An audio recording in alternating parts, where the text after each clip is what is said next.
The sun rose over Lake Geneva, painting the water in gold. Amaya sat at the edge of the pier, the icy wind biting her skin. Her arm was in a sling, the stitches pulling tight beneath the bandage. For the first time in months, there were no screens flashing data, no encrypted calls buzzing through her earpiece. Just silence. And yet, the silence wasn't comforting. It was suffocating. Behind her, Grace approached cautiously, holding 2 steaming mugs of coffee. "Thought you might need this." She set one down beside Amaya. Amaya didn't move. "It's strange," she said softly. "I thought killing him would feel like victory. And it doesn't." Amaya's eyes fixed on the horizon. "It feels like standing in ashes." The media storm hit within hours of her return. Billionaire's private war, Langston behind global circle crackdown, corporate vigilante or hero, the world divided on Amaya Langston. Circle collapses, 700 arrests worldwide.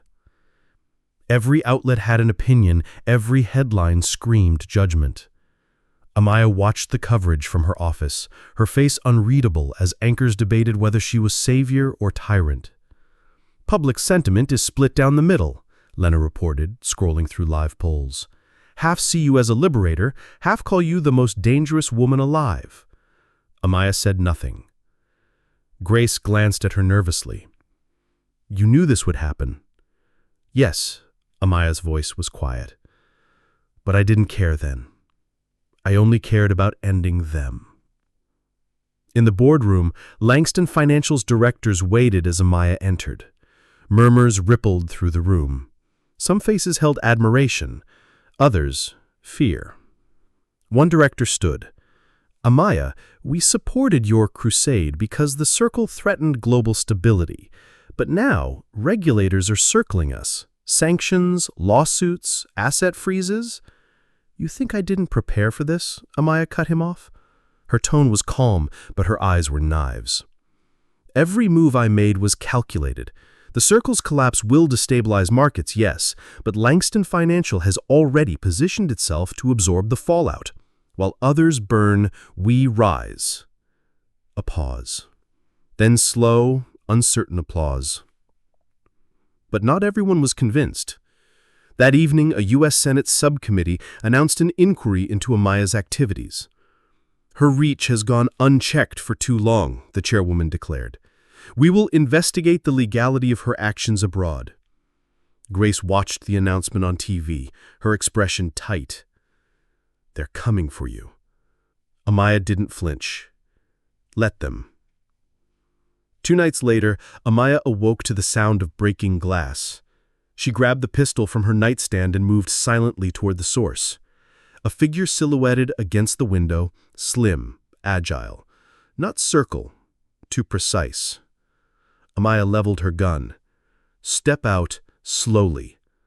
The figure complied, raising gloved hands.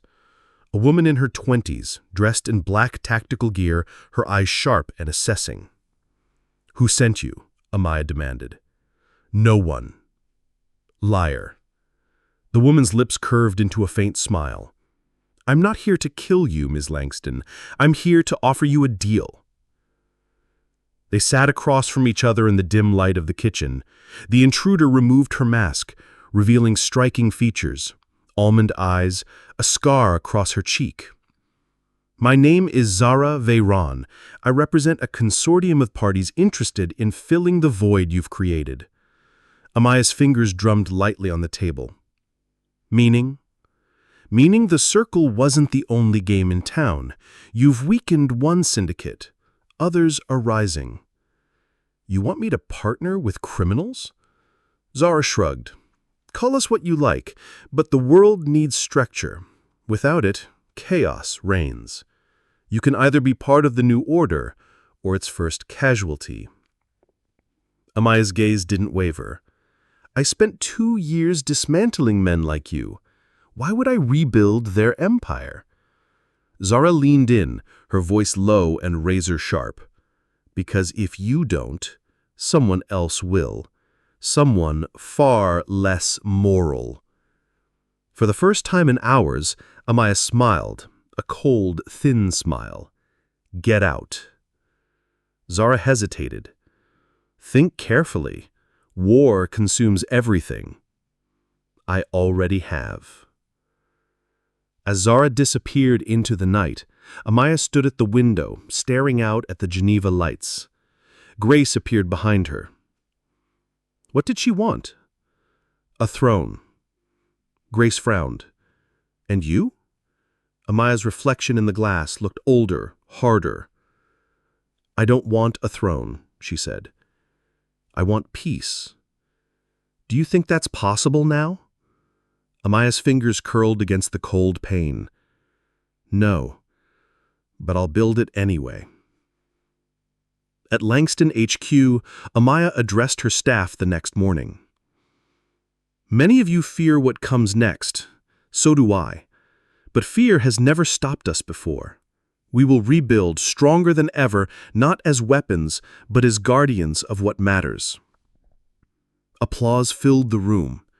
For the first time, Amaya let herself feel the faintest spark of hope. But in a dark office in Moscow, Zara Veyron met with 3 shadowy figures.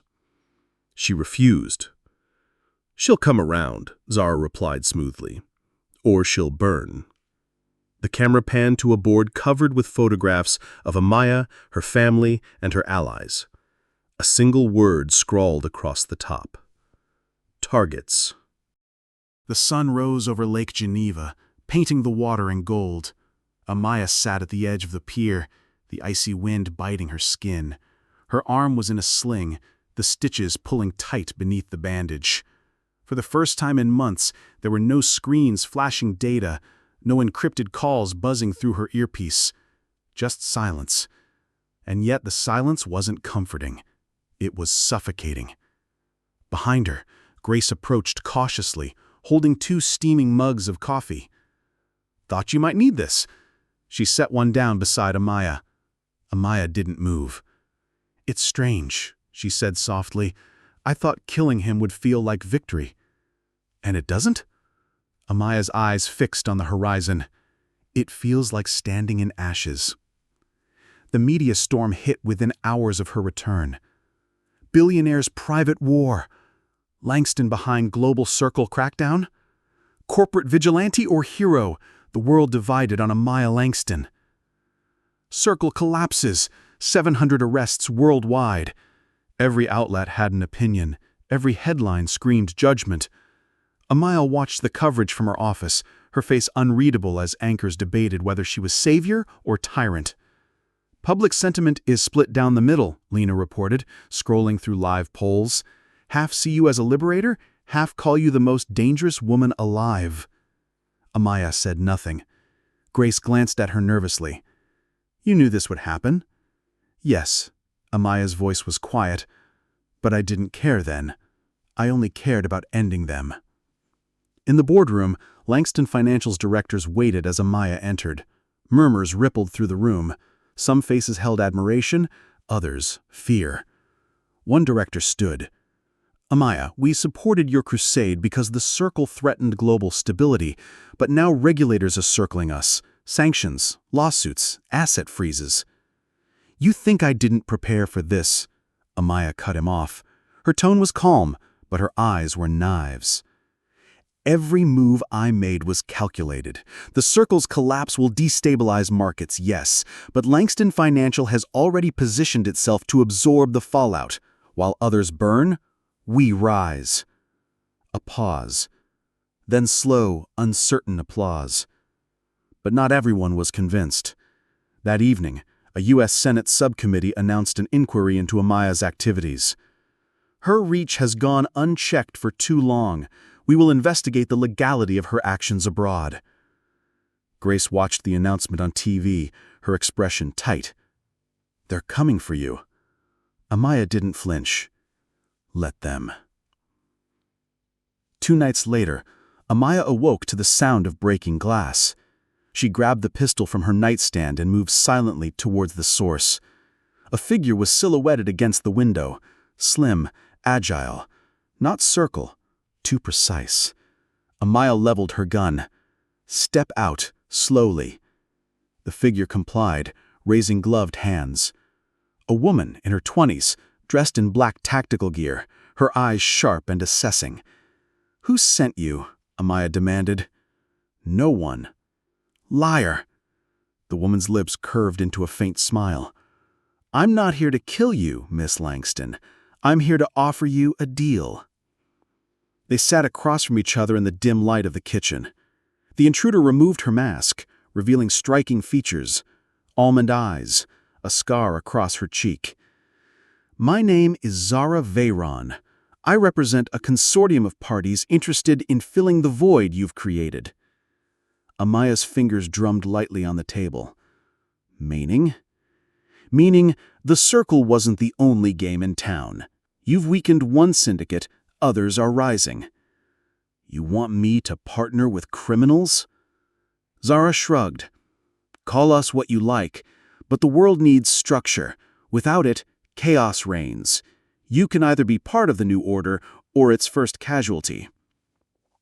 Amaya's gaze didn't waver. "I spent 2 years dismantling men like you.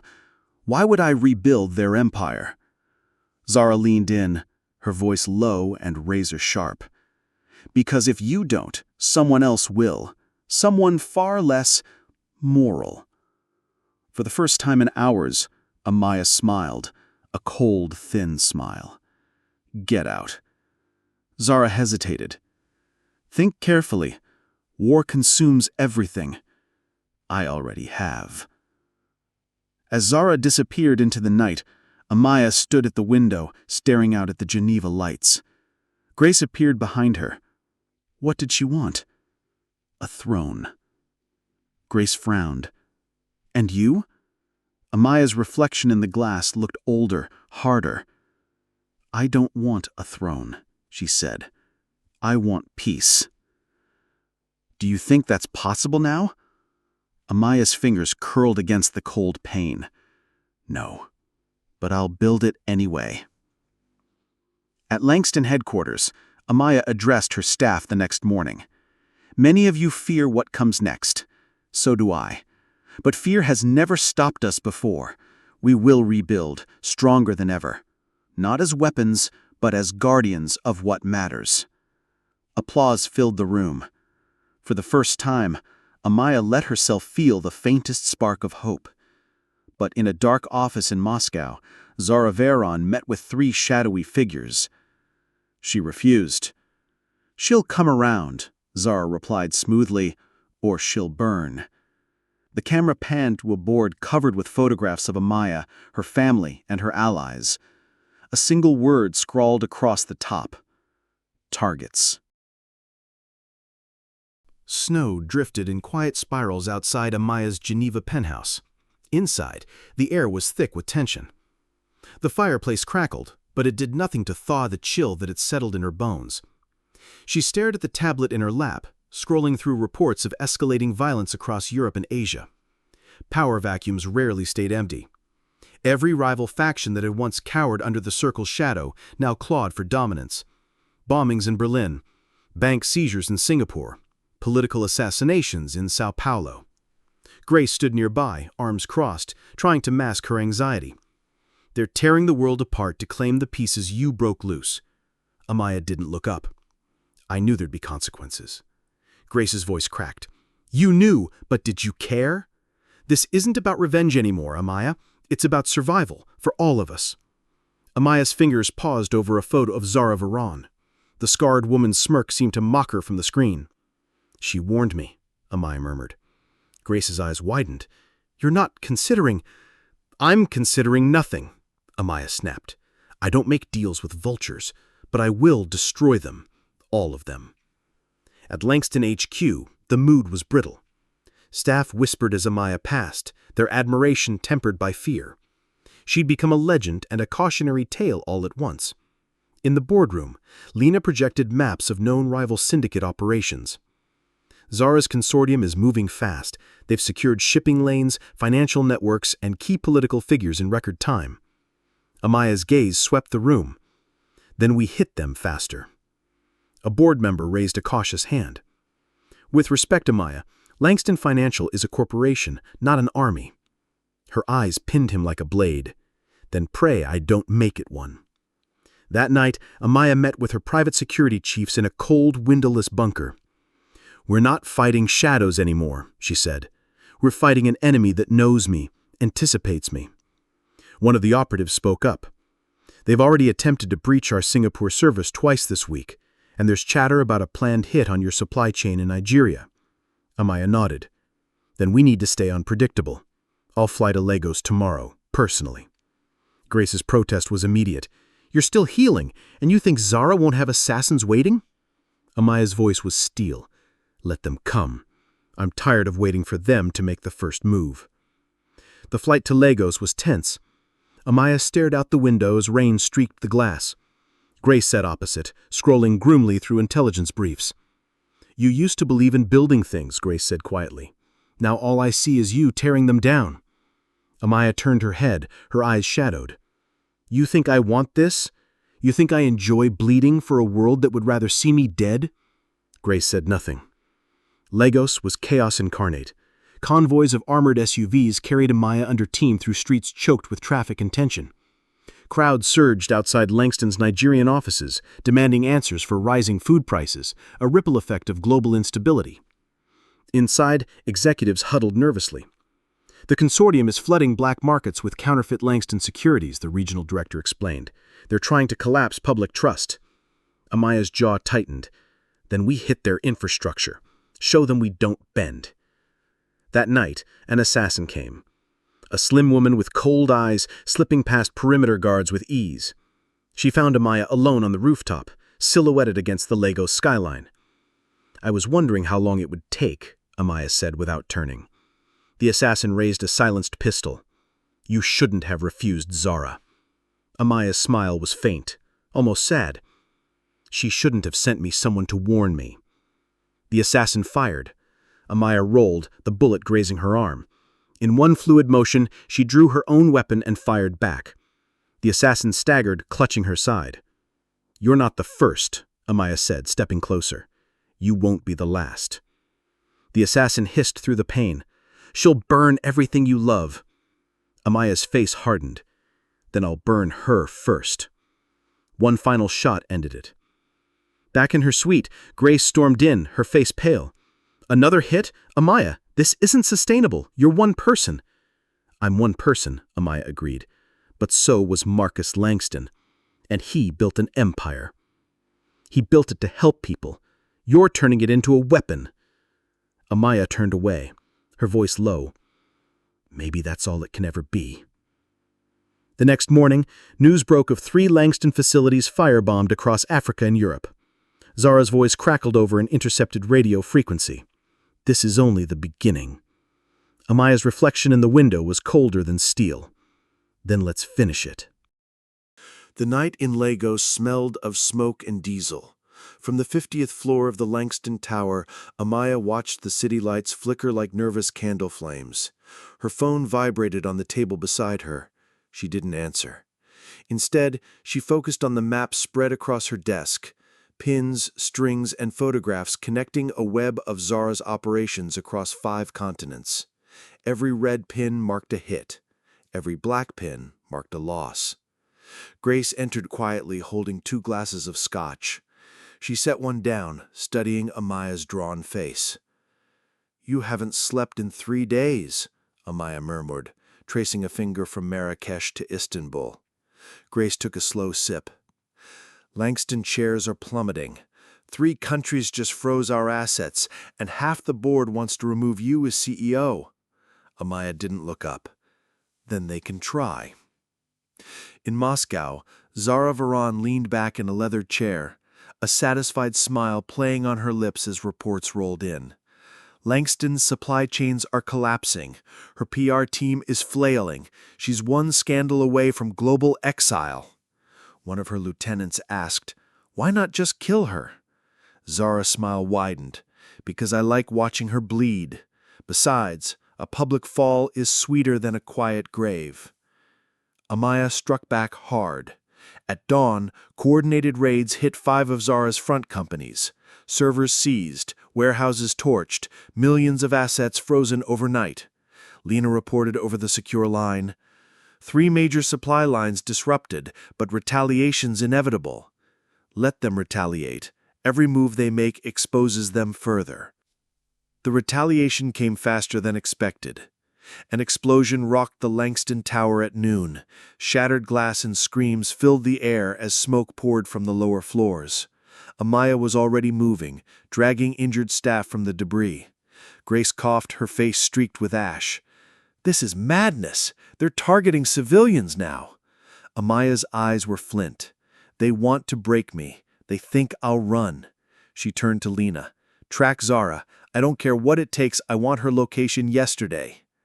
2 nights later, Amaya sat in the back of a black SUV, en route to Zara's compound in the Carpathian Mountains.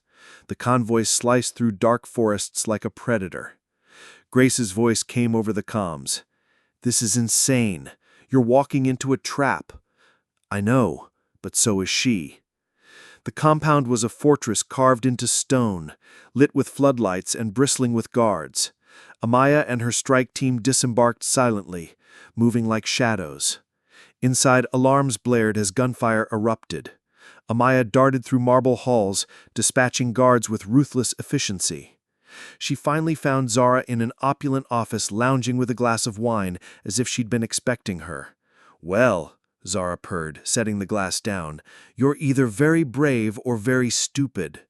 Amaya leveled her pistol. "Let's find out." Zara lunged, sending the table crashing between them. Amaya rolled aside as bullets shattered glass. The 2 women circled, eyes locked like predators.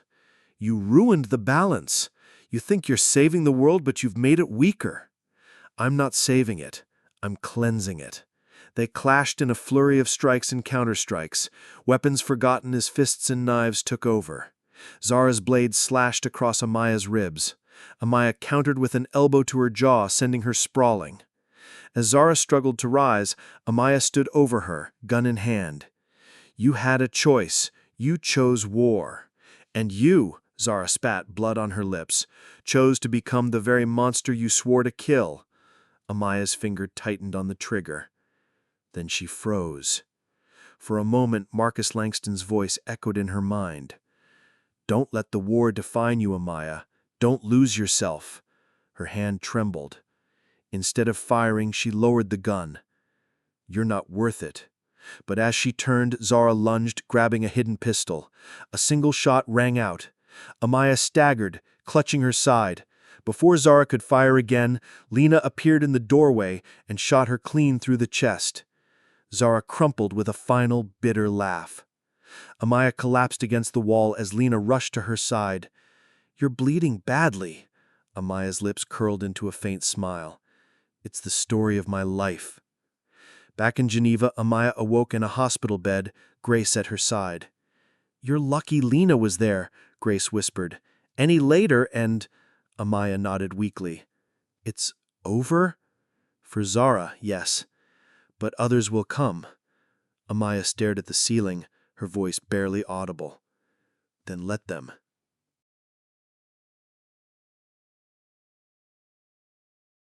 Geneva awoke to the sound of sirens. Amaya stood at the penthouse window, watching blue and red lights flash against the snow-dusted streets. Below, a convoy of black sedans and armored vans surrounded the Langston Tower. "They've come," she murmured. Grace burst into the room, pale and breathless. "Swiss authorities, Interpol, even the SEC, they're coordinating a full seizure of Langston assets." Amaya's face didn't change. "Let them." The news cycle spun like a hurricane. "Worldwide warrant issued for Amaya Langston, CEO or warlord. International community demands justice. Langston financial collapse imminent." Amaya watched in silence from her office as anchors dissected her rise and fall. "Public support is crumbling," Lena said softly. "Half our allies are disavowing us. The other half are too scared to speak." Amaya rose from her chair, every movement deliberate. "Then it's time to remind them who we are." At an emergency board meeting, half the directors demanded her resignation. "You've dragged this company into ruin," one man shouted. "Your war with Zara destabilized half the world, and now governments want your head on a platter." Amaya's gaze swept the room like a scythe. "You think this is ruin? No. This is transformation. The old order is dying, and we will define the new one." A woman across the table leaned forward. "And if you don't survive long enough to see it?" Amaya's voice was ice. "Then bury me as a martyr, but I will not step down." Meanwhile, Grace met privately with Lena in the hallway. "She's unraveling," Grace whispered. "If we don't intervene, this ends in blood." Lena shook her head. "She's not unraveling. She's evolving." "Into what?" Grace demanded. Lena's answer was quiet but firm. "Into the kind of leader this world deserves." By nightfall, Amaya's legal team was drowning in injunctions and arrest warrants. Armed guards patrolled every floor of the Langston Tower. Grace confronted Amaya in her office, slamming a thick folder onto the desk. "This is unsustainable. They'll freeze every account. They'll charge you with war crimes. You can't outgun the world." Amaya looked up from her laptop, her expression calm. "I don't need to outgun them. I need to outthink them." She tapped the screen, displaying a network of shell corporations and offshore accounts. "They're trying to seize Langston, but they don't realize I moved the heart of the company years ago. All they're seizing is a husk." Grace blinked. You hollowed it out?" Amaya allowed herself a thin smile. "While they choke on dust, we'll rebuild from the shadows." But even Amaya couldn't predict what happened next. At dawn, a cyber attack crippled every Langston server worldwide. Screens went black. Account balances vanished. Lana rushed in, her face white as cheese. "Zara's consortium isn't dead. Someone's revived it, and they're hitting us with everything they have." Amaya's jaw tightened. "Then it's not over." Grace's voice broke. "Amaya, please, stop before there's nothing left." Amaya's eyes glinted like tempered steel. "I can't stop, not while there's breath in me." 2 hours later, Amaya made a broadcast from her private war room.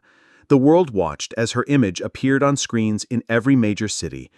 "This is Amaya Langston. To those who call me a criminal, I say this. I do not answer to broken governments or cowardly corporations. I answer to the people whose lives were crushed by the same corrupt systems you now defend." Her voice dropped, cold and resolute. "If you come for me, come knowing this. I will not bow, I will not break, and I will not stop until justice is done."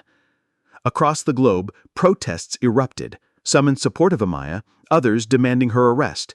The world was splitting at its seams. In Washington, a senator slammed a gavel on live TV. "She's a threat to global stability. Bring her end, dead or alive if necessary." In Beijing, a minister whispered to aides, "Perhaps it's time we approached her as a partner." Meanwhile, in a safe house in Dubai, a man Amaya had presumed dead watched her speech with narrowed eyes. "She's stronger than I expected." A shadowy figure beside him replied, "Stronger doesn't mean invincible." "Shall we begin phase 2? The man's lips curled into a predator's grin. "Yes, let's show Miss Langston what true power looks like." Back in Geneva, Grace stood over Amaya's shoulder as fresh reports poured in. "You've started a global revolution, Amaya, but how does it end?" Amaya didn't flinch. "With fire, and from the ashes, something better." Geneva was no longer safe. The Langston Tower stood like a wounded titan, its glass facade shattered in places from recent protests. Military drones circled overhead, scanning for signs of escape or resistance. Amaya watched it all from a hidden surveillance room 2 floors below ground, her reflection ghostly in the cracked monitor. "They've cut every route out," Lena reported grimly. "Air, sea, land, even digital pathways. The noose is tightening." Grace hovered behind her, arms crossed. "Amaya, there's still time to negotiate." Amaya shook her head slowly. "You don't negotiate with wolves. You show them your teeth." On the other side of the world, the man who had haunted Amaya's nightmares strolled calmly through a marble corridor in Abu Dhabi. Carter Kane. Presumed dead for years after an airstrike that decimated his South African compound, the former Circle strategist had survived and rebuilt in the shadows. Now he was working with remnants of Zara's faction, welding them into a single, ruthless machine. "She's cornered," his aide said. "One last push and she falls." Carter smiled coldly. "No, not yet. I want her to see the trap. I want her to know she was outplayed before the knife finds her back." Back in Geneva, Amaya's team scrambled to keep control of their dwindling assets. Lena's fingers flew over the keyboard. "They've hijacked 2 more of our offshore accounts, and the consortium is flooding social media videos of you ordering civilian attacks." Amaya's voice was calm, even as the walls burned around her. "They're rewriting the narrative, turning me into the villain." Grace's frustration boiled over. "Don't you see? This isn't just about you anymore. It's about everyone you've dragged into your war. The employees, the shareholders, the families." Amaya turned, her eyes burning with unspoken pain. "And what about the families Zara and Carter destroyed? The children starving because of their games? If I stop now, the blood on my hands will only multiply." The first breach came at midnight. An elite strike team stormed the lower levels of the tower, silenced rifles flashing in the dark. Security cameras showed Langston guards falling one by one. "They're inside," Lena hissed. Amaya strapped on her sidearm, her movements precise and measured. "Then we greet them properly." The firefight raged through steel and glass. Amaya moved like a shadow, taking out invaders with ruthless efficiency. She was a phantom, a myth, but even legends bleed. A bullet grazed her shoulder. She didn't stop. Grace, watching from the surveillance room, screamed into the comms, "Fall back! You'll die out there!" But Amaya's voice was steady. "I'm exactly where I need to be." The strike team's commander, a hulking man in tactical gear, cornered her in a stairwell. "Carter sends his regards," he sneered, leveling his rifle. Amaya's eyes flickered. "So he's alive." "Yes, and he's coming for you himself." Amaya lunged, disarming him in a vicious struggle. The fight was brutal, desperate. In the end, she left him unconscious at the foot of the stairs, blood pooling around his head. In the chaos, Lena's voice crackled over comms. "Amaya, Carter's team breached our firewall. They've got your private files, everything. If they release those—" "Do it," Amaya interrupted. "Do what?" "Wipe the servers, all of them. Better scorched earth than a loaded gun in their hands." Lena hesitated. "That's decades of data, billions in assets gone." Amaya's jaw was set. "Do it." As the servers melted into digital oblivion, Amaya and her remaining guards retreated to the helipad. Grace clutched her arm. "Where will you go? There's nowhere left." Amaya's voice was a whisper, lost in the wind. "Then I'll make somewhere." But as the helicopter blades roared to life, a missile streaked from the hills. "Missile inbound!" Lena screamed. The explosion tore through the night sky. The chopper disintegrated in a ball of fire. Amaya was thrown to the concrete, her vision swimming. Through the smoke, Carter Kane emerged flanked by armed men. Well, the queen herself, finally dethroned. Amaya struggled to rise, blood dripping from her forehead. "This isn't over." Carter's grin was wolfish. "Oh, darling, it's only just begun."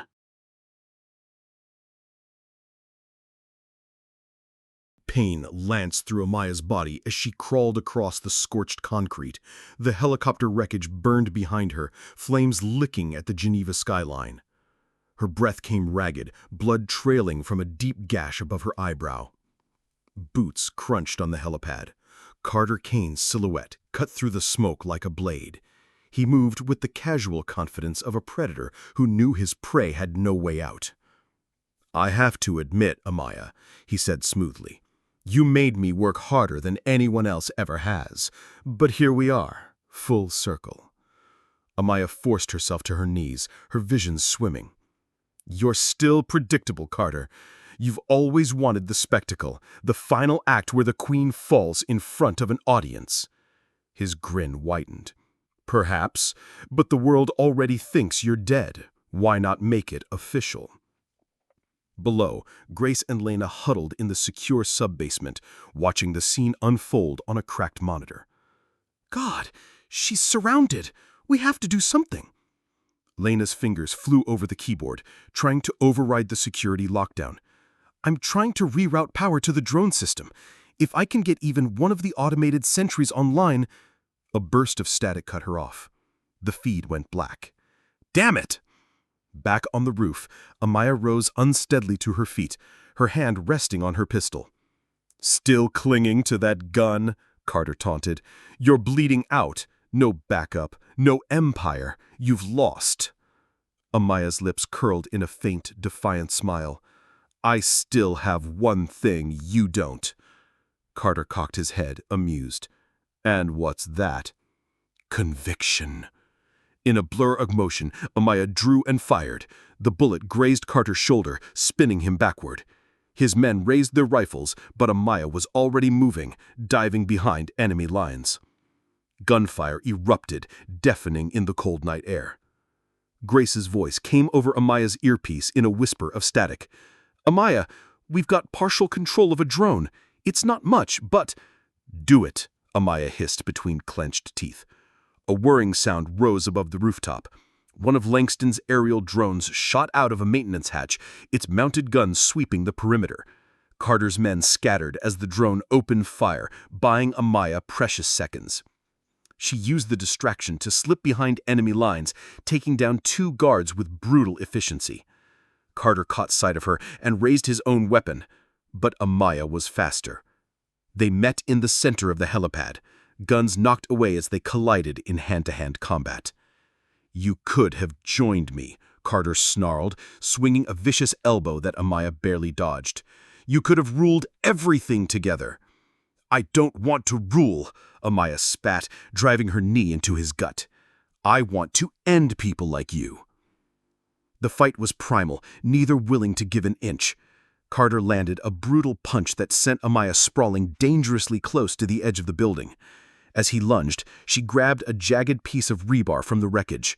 With a roar, she drove it into his thigh. Carter screamed in agony, staggering back. You'll regret that, he hissed, blood soaking his pants. But Amaya was already moving, tackling him to the ground. On the rooftop's edge, they grappled, Carter's hands closing around Amaya's throat. Black spots danced in her vision as she struggled for air. This is the end for you, Amaya, he growled. Her fingers fumbled at her belt, finding the hilt of her combat knife. Not today. With a final burst of strength, she drove the knife into Carter's ribs. His eyes widened in shock as he fell back, the city lights spinning wildly around him. For a moment, it seemed he might pull her with him, but Amaya caught the edge of the helipad just in time. Carter plummeted into the darkness below. Amaya hauled herself back up, collapsing onto the cold concrete. Her breaths came in shallow gasps, her body trembling from exertion and blood loss. Grace's voice crackled weakly on the comms. Amaya, are you alive? I'm barely, Amaya whispered. Hours later, Langston loyalists extracted her from the ruined tower. Medical teams worked frantically to stabilize her as news of Carter's death spread across the globe. At sunrise, Amaya stood on a balcony in a safe house deep in the Swiss Alps. Bandages crisscrossed her body, but her eyes burned with a fierce, unyielding light. Grace joined her, wrapping a shawl around her shoulders. You won! Carter's gone! Zara's gone! The consortium's in shambles! It's over! Amaya shook her head. No, it's never over. Not until the systems that made them are ashes. Grace touched her arm gently. Then let's make something better from the ashes. Amaya's lips curved into the faintest smile. We will.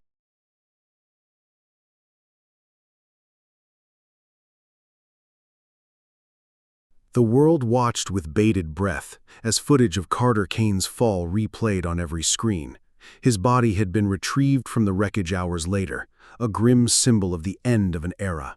But for Amaya Langston, there was no relief, only the silence of survival. She stood alone at the edge of a frozen lake in the Swiss Alps, her reflection fractured across the ice. Bandages peeked from beneath her cashmere coat. Each breath felt heavy, but her mind was already turning, weaving plans in the shadows. Back in Geneva, Lena sat in the remnants of Langston's control room, reviewing encrypted messages from around the globe. "Half the world is in chaos," she reported over a secure line. "Stock markets are hemorrhaging. Governments are scrambling to fill the vacuum Carter left." Grace's voice came soft, but sharp. "And what about us? Amaya's empire isn't exactly intact." Lena hesitated. "It's fractured, but not dead. There are loyalists in Southeast Asia, Africa, parts of South America. Enough to rebuild." Grace exhaled slowly. Rebuild into what? Amaya's private jet touched down in Dubai hours later, the desert heat a stark contrast to the alpine chill. Waiting on the tarmac was a delegation of Middle Eastern investors and ministers. They approached cautiously, unsure whether to bow or back away. One of them, a silver-haired man in a tailored suit, spoke first. "Ms. Langston, we heard of your victory. Many of us wish to align with your vision. The West may call you a criminal, but here we see opportunity." Amaya's eyes were hard as polished obsidian. "Opportunity for whom?" "For all of us," the man said smoothly. "You hold the keys to the future. Together we could shape a new world order." Amaya glanced at Grace, who gave the faintest shake of her head. "We'll see," Amaya replied. "For now, I need rest." In her Dubai safe house, Amaya lay in bed, staring at the ceiling. Sleep eluded her. Every time she closed her eyes, she saw Carter's face twisted in rage, felt his hands crushing her throat. She remembered his last words.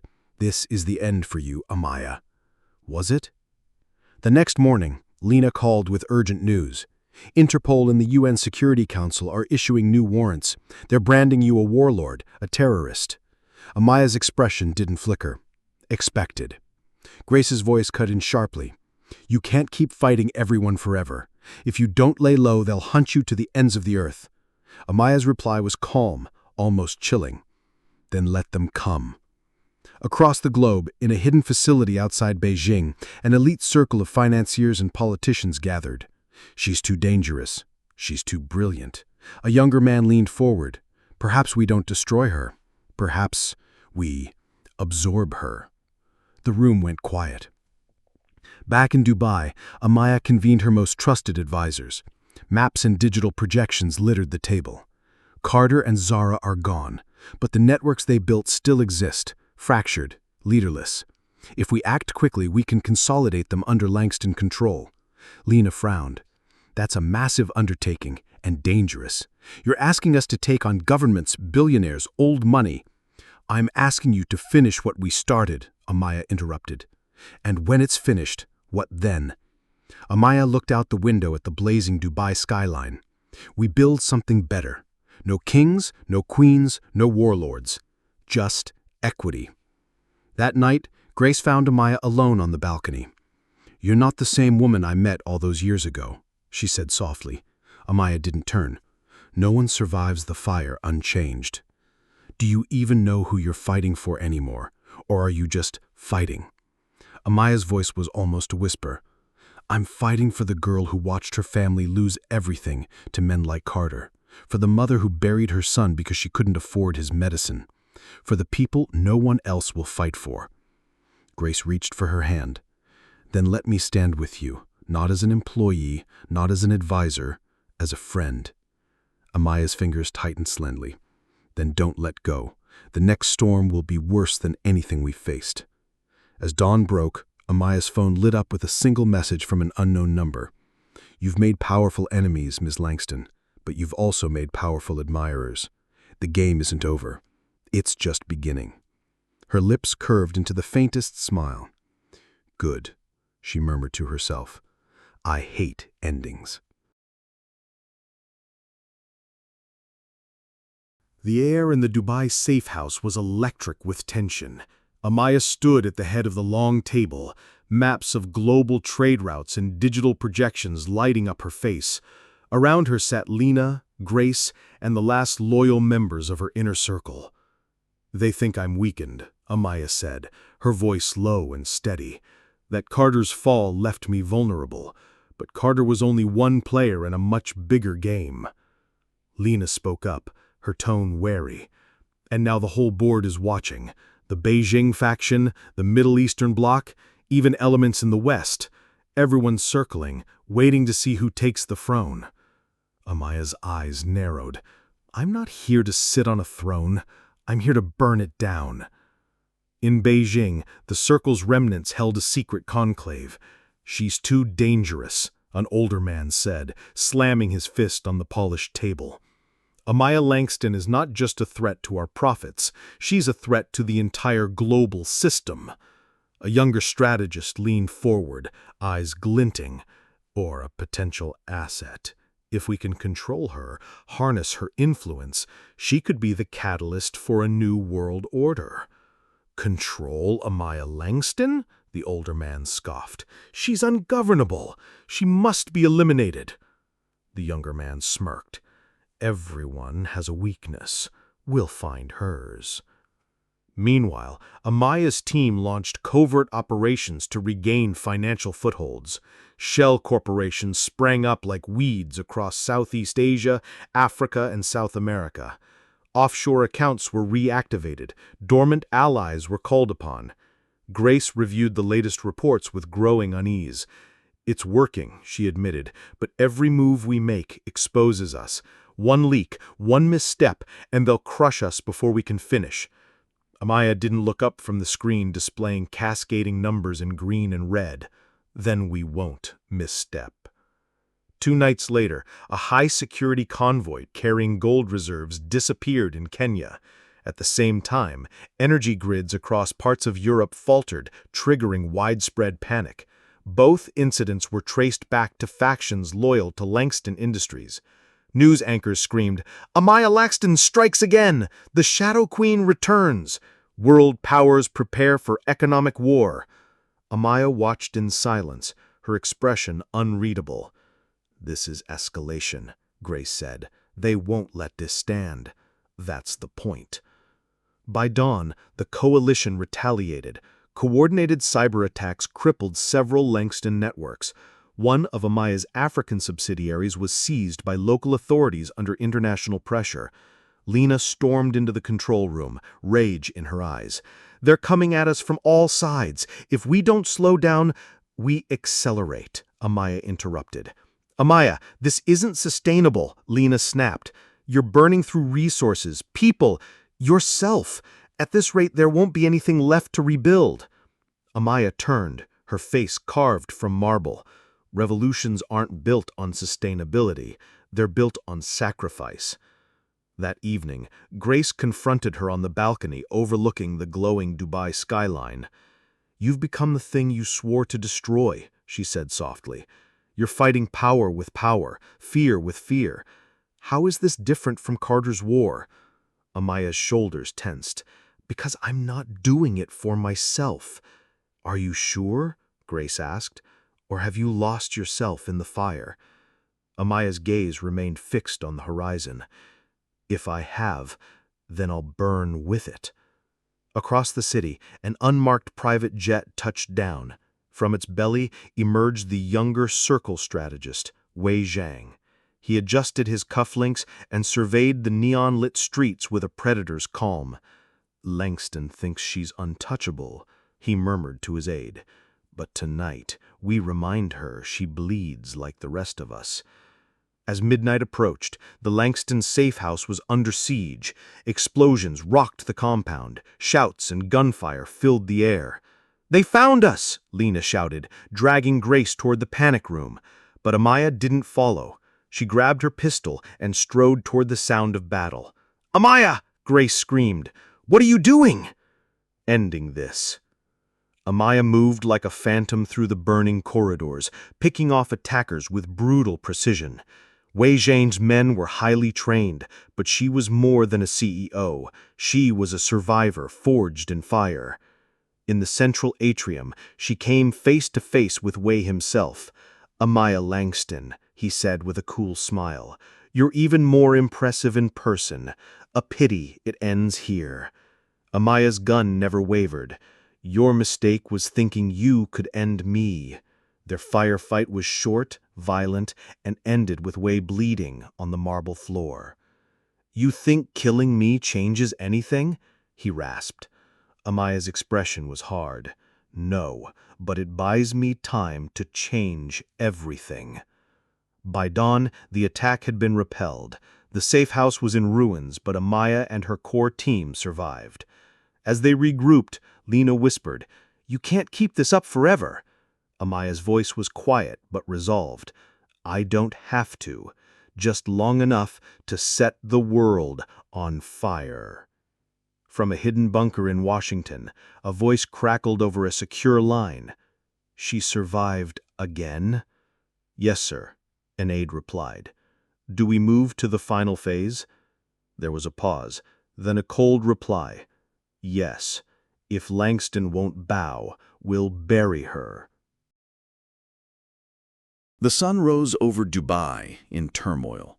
Smoke still curled from the ruins of Amaya's safe house as she stood amid the wreckage, her coat torn and streaked with soot. Her eyes, however, were sharper than ever. "Status?" she asked in a low voice. Lena limped toward her, a hastily bandaged arm hanging at her side. "We held them off, but it's only a matter of time. The coalition's uniting. They're putting aside their differences to crush us." Grace emerged from the makeshift command tent, pale but determined. "They've frozen every account we still have in the West. They're seizing Langston assets everywhere. It's a full economic blockade." Amaya's expression was unreadable. "Then we'll take what they can't freeze." Half a world away, in Washington, D.C., the Circle's leaders and their Western allies gathered in a high-security war room. Monitors displayed satellite feeds, stock tickers, and flashing headlines. "Langston Empire under siege." "International coalition declares global sanctions." Wei Zhong's chair sat empty, his absence a silent testament to Amaya's ferocity. "She's resilient," an intelligence chief said. "Too resilient." A general leaned forward. "We've cut off her money, her people, her safe houses. But if Langston isn't dead yet, we make her dead. Literally." The room fell silent as they considered the final option. In Dubai, Amaya's private satellite phone rang. "You don't know me, but I'm on the inside. They're planning to eliminate you with a surgical strike. UAVs. You've got less than 6 hours." "Why warn me?" Amaya asked. "Because I believe in what you're trying to do, and because if they succeed, no one will stop them next time." The line went dead. Amaya moved with calm precision as she re-entered the command tent. "We're evacuating. Full asset withdrawal. Everyone goes dark." Lena stared at her. "Where?" "Everywhere," Amaya replied. "We decentralize. No more single points of failure. We fragment into cells. I'll draw the fire." Grace grabbed her arm. "You're talking about making yourself the decoy, Amaya!" Amaya's gaze softened just slightly. "I started this war. I'll finish it. But you two, you're the future. Keep building. Keep fighting. Just not like me." Hours later, Amaya drove alone across the desert in an armored USV, the sun setting sun casting long shadows across the dunes. Her phone buzzed with encrypted updates. Loyalist cells active in Lagos, Sao Paulo, Jakarta. Diversionary attacks successful in Europe and East Asia. She smiled faintly. Pieces are moving. At the same time, drones circled above, scanning for her heat signature. In the Washington war room, a young analyst pointed at the screen. "Target acquired. Grid coordinates locked." "Authorization?" the general asked. A senior official gave a single nod. "Terminate with extreme prejudice." As missiles streaked across the sky, Amaya's USV exploded in a ball of fire. Satellites confirmed total destruction. Cheers erupted in the war room. "It's done," someone said. "Langston is dead." But no one noticed a lone figure in desert robes observing from a distant ridge through binoculars. Amaya pulled down her hood, her face streaked with sweat and sand. "They fell for it," she whispered. In the hidden bunker beneath Cairo, Lena and Grace monitored multiple secure feeds. One showed Amaya stepping into the safe house alive. Grace shook her head in wonder. "What's the plan? You can't stay in the shadows forever." Amaya's eyes glinted. "No, but from the shadows, I can strike." Across the globe, the Langston Loyalist Network was reborn, small, agile, and ruthless. Amaya became a ghost story, whispered among the powerful. She's gone. She's finished. She's watching. In a dimly lit room in Brussels, a secret meeting convened. The Circle's surviving leaders argued about the next move. "We can't afford another mistake," one hissed. "She's dead," another insisted. "Did they?"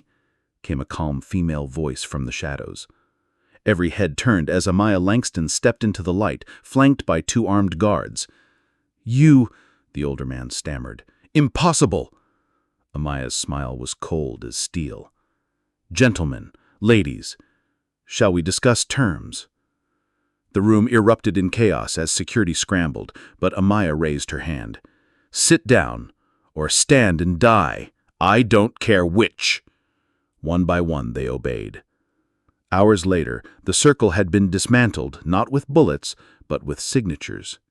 Amaya forced them to sign away their empires, dismantling the global oligarchy piece by piece. When she left Brussels, she left behind not corpses, but ruins. Back in Cairo, Grace asked the question that hung in the air. "Is it over?" Amaya stared out the window at the rising sun. "It's never over, but the game has changed. Now, we set the rules."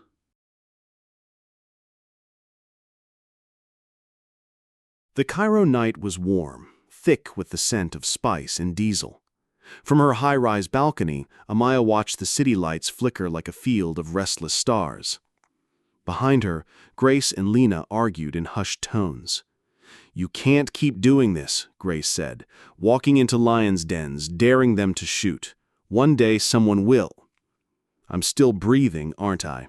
Amaya replied without turning. Lena's voice was sharper. "We've burned through every ally, every favor. And the Circle wasn't the only threat. The West is regrouping. They've already mobilized a new coalition, Operation Iron Curtain." Amaya's gaze was steady as she spoke. "Then we tear it down."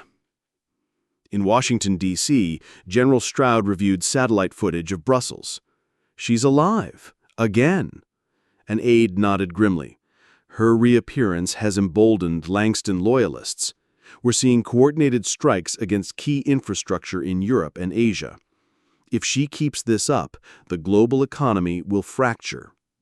Stroud's jaw tightened. "Prepare Project Nemesis. We'll make Cairo her tomb." Amaya knew the attack was coming. Her networks were vast, her spies everywhere. But this time, she didn't plan to run. "They want me dead so badly," she said to Grace and Lena. "Let them come and see what it costs." Grace's face was pale. "Amaya, there are other ways. We could negotiate, leverage what we have left to what? Return the world to the same predators who built it?" Amaya's voice was a blade. "No, we finish this." That night, Amaya convened her commanders. A digital map of Cairo glowed on the screen. "Operation Phoenix," she announced. "We draw them into the city, choke their supply lines, disable their tech. Then we strike at their command center." Lena stared at the map stunned. "You're turning Cairo into a war zone." "No," Amaya corrected. "They already did that. I'm just taking the high ground." As dawn broke, drones buzzed over Cairo. A fleet of black SUVs rolled through the streets. Above them, stealth bombers streaked unseen. The first explosions hit Langston's known safe houses. Then communications blackouts rippled across the city. "They're here," Lena said into her earpiece. Amaya stood calm in the command room, clad in combat fatigues, a pistol at her side. "Begin Phase 1. Around the city her forces struck. Bridges were rigged with charges. Enemy convoys funneled into dead ends. Snipers took out generals as they stepped from their armored vehicles. In Washington, Stroud slammed his fist on the table. "She's baited us. She planned for this." An intelligence officer spoke nervously. "Sir, if we don't withdraw, we risk total loss of—" "Stay the course," Stroud barked. "Langston dies today." Back in Cairo, Amaya moved through the battlefield like a phantom. Her earpiece crackled. "Grace to Amaya. The coalition's eastern flank is collapsing. They're retreating." "Not fast enough," Amaya replied. She spotted a downed Langston operative ahead and sprinted to help, firing into the shadows. "You're not dying today," she said, dragging the man to safety. The final showdown came in a marble plaza near the Nile.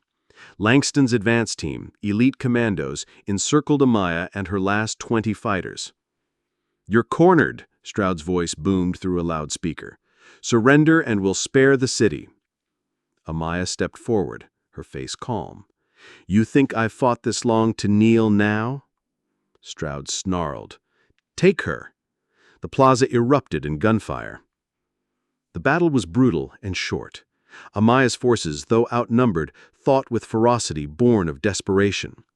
Smoke choked the air, tracer rounds streaking like falling stars. In the chaos, Amaya confronted Stroud himself. He stood over her, pistol raised. "This is for every American life you've cost," he growled. Amaya's lips curved in a cold smile. "Funny. I was about to say the same to you." She fired first. Stroud crumpled to the ground. By nightfall, Cairo was quiet. Langston forces controlled every street. Coalition troops had either fled or been captured. Grace found Amaya standing alone in the plaza, staring at the blood-streaked tiles. "It's over," Grace said softly.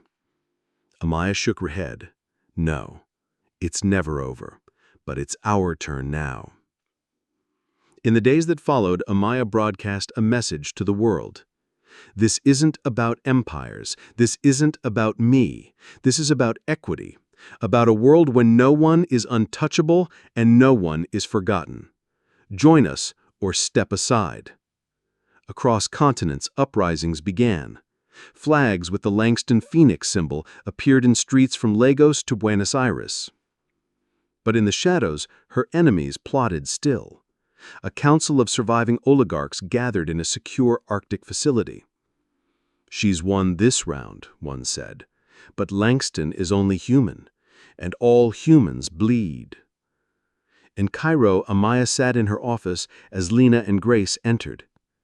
"You should rest," Grace urged.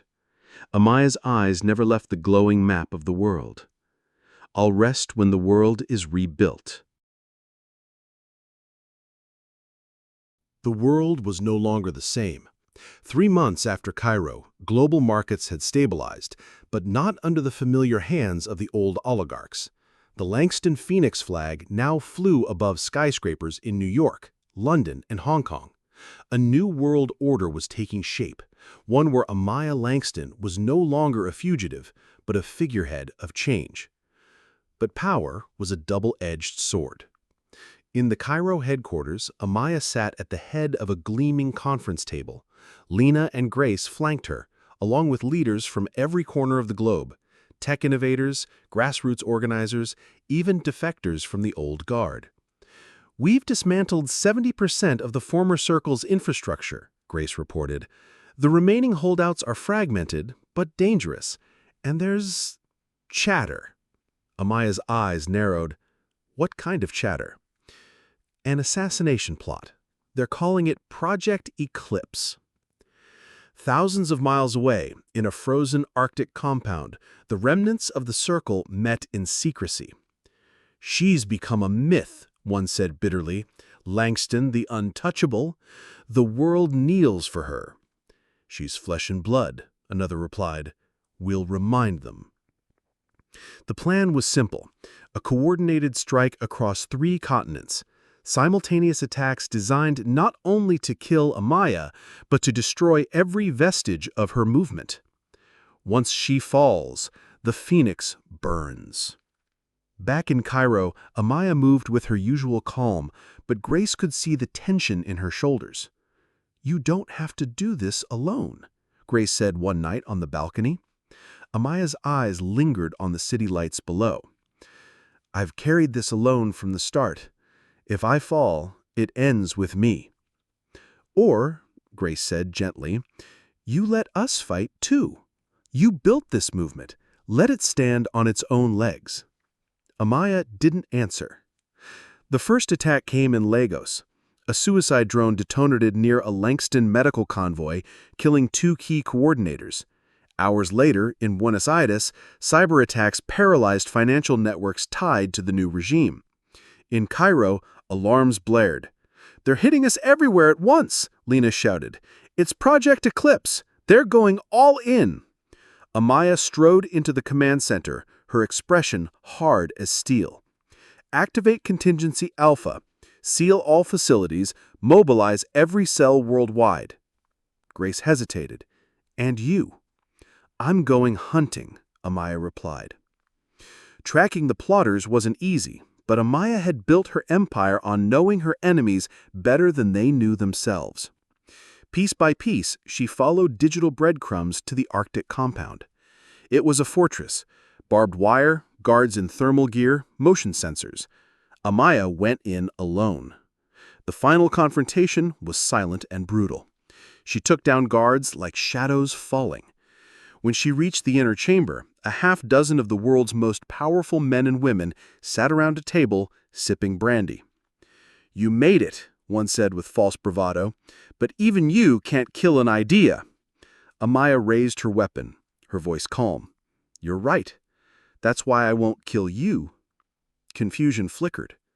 "You're going to watch the world you built crumble. You're going to live powerless, irrelevant, forgotten." One man lunged for a hidden pistol. Amaya shot him in the leg before he could aim. "This is mercy." When she walked out of the compound hours later, the Langston network broadcast her message live to billions. "The age of predators is over. We are the architects of a new dawn. Together." Weeks later, Grace and Lena joined Amaya on a quiet beach in Zanzibar. For the first time in years, Amaya was barefoot, her hair loose in the sea breeze. "You did it," Lena said softly. Amaya shook her head. "We did it." She turned to them, a rare smile tugging at her lips. "Now, let's build something worth keeping." 5 years later, the world was unrecognizable. Langston Institutes in every major city trained new generations of leaders. Wealth was redistributed through blockchain networks free from government or oligarch control. In a classroom in Nairobi, a young girl studied a holographic image of Amaya Langston. "Who is she?" she asked her teacher. The woman smiled. "She's the one who reminded us we could rise from the ashes." Outside, the phoenix flag fluttered in the wind, no longer a symbol of rebellion, but of hope.